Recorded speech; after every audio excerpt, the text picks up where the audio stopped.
사랑하는 성도 여러분, 그리고 진리의 길을 함께 걷는 귀한 동역자 여러분. 오늘 우리는 한 사람의 삶을 통해 하나님의 신실하심과 은혜가 어떻게 한평생을 빚어가시는지 깊이 들여다보는 시간을 갖고자 합니다.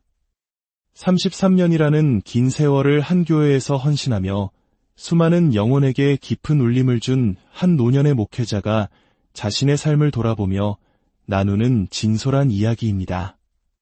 그의 목소리를 통해 우리는 젊은 날의 뜨거운 신학적 회심, 목회자로의 부르심 앞에 겪었던 고뇌, 그리고 교회를 이끌며 마주해야 했던 수많은 도전과 영적 싸움의 순간들을 생생하게 마주하게 될 것입니다.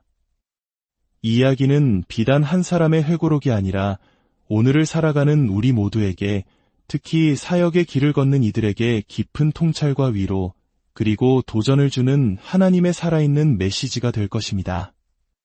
이 귀한 나눔을 시작하기에 앞서 잠시 시간을 내어 구독과 좋아요를 눌러주신다면 하나님의 은혜로운 이야기가 더 많은 영혼에게 닿는데 큰 힘이 될 것입니다. 여러분의 손길 위에 주님의 평안이 함께하기를 기도합니다. 이제 그의 삶의 여정 속으로 함께 들어가 보겠습니다. 한 사람의 인생에는 그의 삶 전체를 뒤흔드는 거대한 전환점이 찾아오곤 합니다. 저에게 그 순간은 1968년 가을 22살의 청년 시절에 찾아왔습니다. 당시 저는 신학교에서 조직신학 수업을 듣고 있었고 그곳에서 칼뱅주의, 즉 하나님의 절대 주권에 대한 가르침을 처음으로 깊이 접하게 되었습니다. 그 전까지 저는 인간의 자유의지를 굳게 믿는 청년이었습니다. 하지만 로마서 9장의 말씀을 마주했을 때 제 세상은 송두리째 흔들렸습니다. 저는 당시 리포트에 이렇게 썼습니다.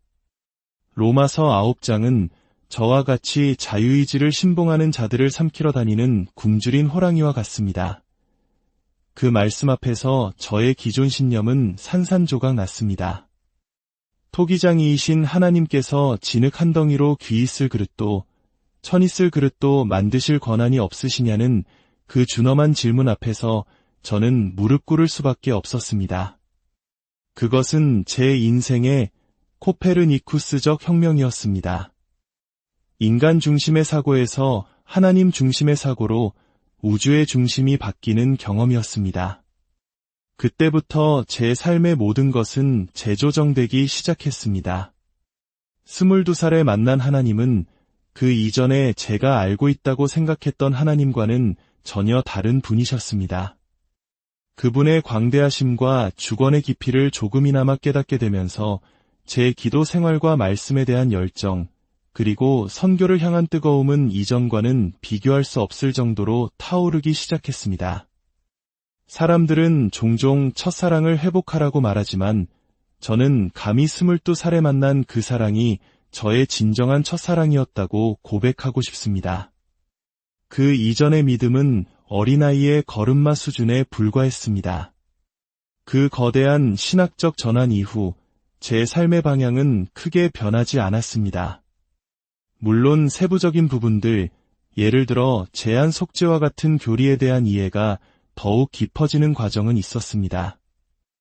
요한일서 2장 2절과 같은 난해한 구절들과 씨름하며 몇 년을 보내기도 했습니다. 하지만 큰 틀에서 하나님의 절대적인 주권과 은혜라는 기둥은 지난 50여 년간 단 한 번도 흔들린 적이 없습니다. 제 사역의 중심을 한 문장으로 요약한다면 그것은 바로 기독교 희락주의 일 것입니다.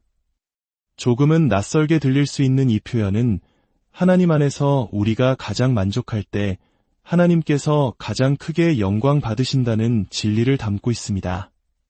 다시 말해 모든 그리스도인은 하나님 안에서 최대한 행복해야 할 거룩한 의무를 가지고 있다는 뜻입니다. 우리의 기쁨과 하나님의 영광은 결코 분리될 수 없습니다. 때로는 그 기쁨을 위해 우리의 생명까지도 내어놓아야 할 때가 올 것입니다. 하지만 그 길 끝에는 영원한 행복이 우리를 기다리고 있습니다. 만약 제 묘비에 성경 구절이 아닌 다른 문장을 새길 수 있다면 저는 바로 이 문장을 새기고 싶습니다. 저는 처음부터 목회자가 되기를 꿈꿨던 사람은 아니었습니다. 10대 시절에는 사람들 앞에 서서 말하는 것조차 두려워했습니다. 신학교를 졸업할 때도 제 꿈은 목회자가 아니라 성경을 깊이 연구하고 가르치는 학자였습니다. 그리고 실제로 졸업 후 6년간 대학에서 학생들을 가르쳤습니다. 그 시간은 제게 큰 기쁨이었고 저는 그 길을 계속 걸어갈 것이라 생각했습니다. 하지만 1978년부터 2년간 제 마음속에서 조용한 울림이 시작되었습니다. 제가 섬기던 교회의 목사님께서 위대한 설교를 하시는 날이면 집에 돌아와 아내에게 나도 저렇게 말씀을 선포하고 싶어라고 말했습니다. 반대로 설교가 아쉬운 날이면 우리는 저것보다 더 잘해야 해라고 다짐했습니다. 좋든 나쁘든 모든 상황이 저를 강단으로 밀어내고 있었습니다. 그리고 1979년 10월 14일 그 부르심은 더 이상 거부할 수 없는 강력한 힘으로 제게 다가왔습니다. 그날 밤 10시부터 자정까지 저는 엎드려 기도했습니다. 하나님, 저는 가르치는 일이 좋습니다. 학문적인 자유도 있고 학교에서도 저를 인정해 줍니다. 하지만 이제 더는 이렇게 있을 수 없습니다. 저는 하나님의 말씀을 분석하는 것을 넘어 선포하고 싶습니다. 로마서 9장에서 만난 그 주권자 하나님을 세상에 외치고 싶습니다. 그 부르심은 너무나도 강렬해서 저는 일기장에 제 마음을 모두 쏟아냈습니다. 그리고 결단했습니다. 만약 아침에 아내가 이 길에 동의해준다면 나는 이 길을 가겠다. 다음날 아침 잠에서 깬 아내에게 조심스럽게 물었습니다. 여보, 만약 내가 학교를 그만두고 목회할 교회를 찾아본다면 어떻게 생각해요? 아내는 잠시 저를 바라보더니 미소와 함께 말했습니다. 그럴 줄 알았어요. 괜찮아요. 아내의 그 한마디는 하나님의 확증과도 같았습니다. 그렇게 저는 1980년 미니애폴리스에 있는 베들레헴 침례교회의 담임 목사로 부임하게 되었습니다. 제가 처음 부임했을 때 교회는 약 300명의 성도가 있었는데 그중 60세 미만은 25명 남짓에 불과했습니다. 예배당은 온통 은빛 머리카락의 바다와 같았습니다. 하지만 그 어르신들은 제게 세상 가장 큰 축복이었습니다. 그분들은 젊은 목회자인 저를 아들처럼, 손자처럼 아끼고 사랑해 주셨습니다. 저는 33년의 목회 기간 동안 교회로부터 받은 사랑에 대해 단 한 번도 불평한 적이 없습니다. 제 첫 설교는 아마도 빌립보서 한 장의 말씀이었을 것입니다. 내 몸에서 그리스도가 존귀하게 되게 하려 하나니 이는 내게 사는 것이 그리스도니 죽는 것도 유익함이라. 저는 그 말씀을 붙들고 제 삶과 죽음을 통해 오직 그리스도만이 존귀하게 드러나는 목회를 하겠다고 다짐했습니다. 제가 부임했을 때 교회에는 24명의 집사님들이 계셨고 목회자는 저 한 명이었습니다. 당시 교단 전통에 따라 장로라는 직분은 사용하지 않았습니다. 저는 곧 집사님들께 말씀드렸습니다. 형제님들, 디모데전서 3장을 보면 장로의 자격과 집사의 자격이 분명히 다르게 나옵니다. 우리 중에는 장로의 역할을 감당하시는 분들도 계시고 집사의 역할을 감당하시는 분들도 계십니다. 우리는 성경의 가르침에 따라 이 구조를 바로 세울 필요가 있습니다. 이 변화는 결코 쉽지 않았습니다. 무려 10년이라는 시간이 걸렸습니다. 많은 분들이 목사가 자기 왕국을 세우려 한다고 오해하기도 했습니다. 하지만 지혜로운 성도들은 오히려 이렇게 반문했습니다. 아닙니다. 지금이야말로 목사님 혼자서 모든 위원회를 관장하는 왕과 같은 구조입니다. 목사님은 자신을 견제하고 함께 비전을 나눌 동역자들을 세워 자신이 쓰러지더라도 교회가 건강하게 나아가길 원하는 것입니다. 그 진심이 통했고 마침내 교회는 성경적인 장로 제도를 세우게 되었습니다.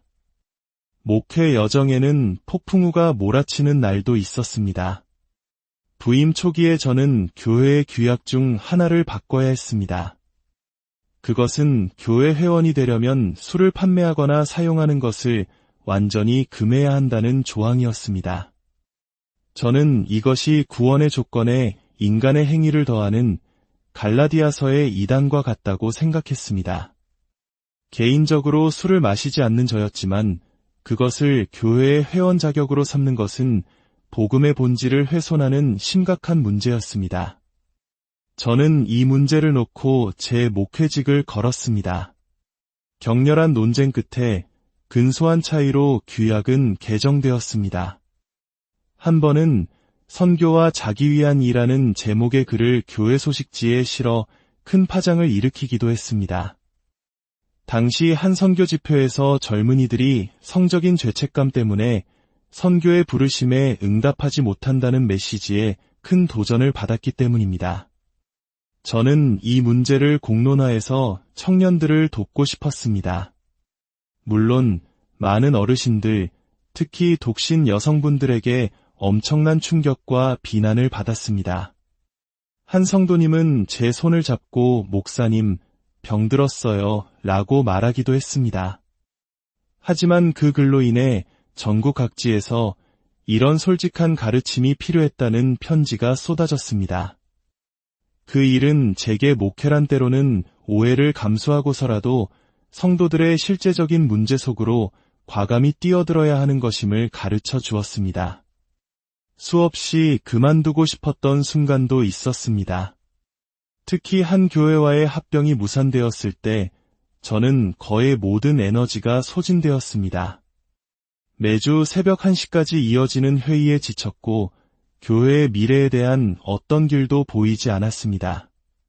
깊은 낙심에 빠져 제 일기장에는 이제 나는 끝난 것 같다고 적었습니다. 우울감이 깊어지면 시야가 흐려집니다. 한때는 공원 잔디밭에 앉아 있는데 아이들의 이름조차 기억나지 않는 목요일 오후를 보내기도 했습니다. 목회자에게 휴일인 목요일은 종종 가장 힘든 날이 되곤 합니다. 주일을 위해 에너지를 재충전해야 하는데 그럴 힘조차 남아있지 않기 때문입니다. 하지만 놀랍게도 하나님께서는 단 한 번도 주말에 저를 실망시키신 적이 없습니다. 금요일이나 토요일이 되면 그분은 어김없이 제게 찾아오셔서 말씀의 기쁨을 회복시켜 주셨습니다. 그리고 저는 강단에 설 때마다 제가 전할 말씀을 사랑하지 않은 적이 단 한 번도 없었습니다. 이것은 기적입니다. 지난 수십 년간 제 가장 잦은 기도 제목은 이것이었습니다. 하나님, 저를 붙들어 주소서. 믿음에서 떠나지 않게 하시고 아내를 계속 사랑하게 하시고 신실한 아버지와 목자로 살게 하소서. 저를 굳게 붙들어 주소서. 만약 한 젊은이가 제게 와서 목사님처럼 한 곳에서 오랫동안 신실하게 사역하고 싶습니다. 어떻게 해야 합니까? 라고 묻는다면 저는 이렇게 대답할 것입니다. 첫째, 하나님께 당신을 굳게 붙들어 달라고 매일 간절히 기도하십시오. 50년을 버티고 싶다면 하루를 또 다른 하루를 허락해 달라고 그분께 구하십시오. 둘째, 매일 1시간 이상 성경에 푹 잠기는 습관을 들이십시오. 그분을 알고 그분을 즐거워하며 그분의 길을 깨닫기 위해 말씀과 씨름하십시오. 성경과의 만남이 곧 하나님과의 만남이 되게 하십시오. 당신의 사역은 당신의 영적인 생명에 달려 있습니다. 셋째, 당신의 가정을 소중히 돌보십시오. 아내와 매주 데이트하며 물어보십시오. 여보, 우리 괜찮아요? 내가 당신에게 무엇이 더 필요해요? 아내가 당신과 함께하지 않는다면 당신의 사역은 위태로워질 것입니다. 사역의 마지막을 어떻게 준비해야 할까요? 저는 처음부터 그 끝을 생각하라고 말하고 싶습니다. 디모데후서 2장 2절의 말씀처럼 충성된 사람들에게 부탁하여 그들이 또 다른 사람들을 가르칠 수 있게 하십시오. 당신의 교회 안에서 당신보다 더 나은 설교자, 더 나은 지도자가 나올 수 있도록 사람을 키우십시오. 당신이 떠나더라도 교회가 건강하게 설 수 있도록 성도들에게 좋은 목회자가 어떤 사람인지, 건강한 교회가 무엇인지 끊임없이 가르치십시오. 제 삶은 하나님의 은혜 외에는 설명할 길이 없습니다. 그분은 저의 모든 연약함과 실패에도 불구하고 저를 사용하셔서 그분의 영광을 드러내셨습니다. 이 이야기를 듣는 모든 분들의 삶 속에서도 동일한 하나님의 신실하심이 함께하기를 소망합니다. 오늘 이 이야기를 들으신 모든 분들, 특히 사역의 길을 걷고 계시거나 꿈꾸는 분들의 삶 위에 하나님의 크신 위로와 붙드심이 함께하기를 간절히 기도합니다. 우리의 남은 모든 날들이 오직 하나님 안에서 가장 큰 기쁨을 누림으로 그분께 가장 큰 영광을 돌리는 복된 삶이 되기를 예수 그리스도의 이름으로 축복합니다.